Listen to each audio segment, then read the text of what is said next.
Which is worse, a bad shoot or a bad open mic?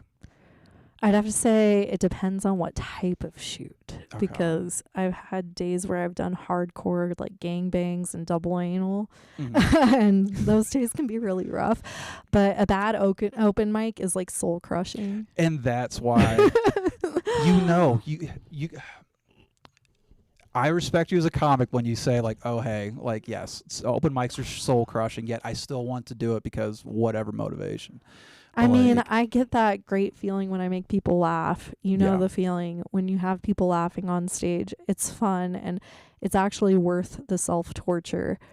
and it can be self-torture so Yeah. bad. Especially when you have writer's block and you're trying to come up with new stuff. Yeah. And that's what I've been in a writer's block for nearly 3 years. Every so often I'll get on stage and be like, all right, let me use my old stuff and maybe that will like break the ice in my head. Yeah. Have yet to do it. And that's why I've been doing fucking podcasts for 4 years now. You're talking about gangbangs, double anal, all that stuff. Yeah.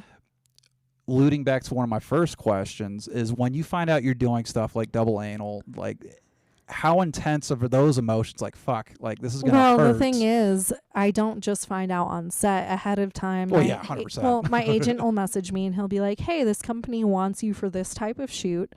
Do you want to do it? Are you okay with it?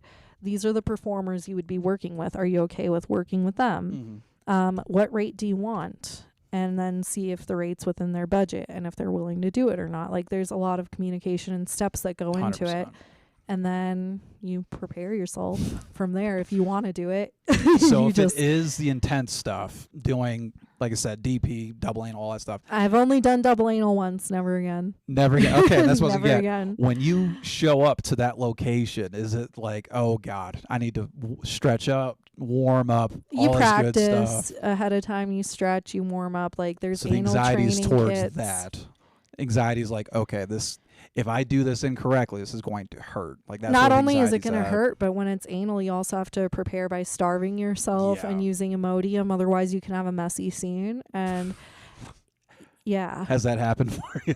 slightly, but I've never had super bad mess. I've heard Uh-huh. of scenes where like diarrhea shot out of a girl, like everywhere, and covered things during her anal Did they scene. just change the genre? Like, all right, now we're going into scat instead. Like, Oh, no. we can work with this. We can work with this. No, when scenes happen, like when they have stuff like that, if it's like too messy, sometimes they'll just call it a day and be like, yeah, and we're Yeah. not shooting this and nobody's getting paid. Pay loss for We're not everybody. doing 2 girls, 1 cup.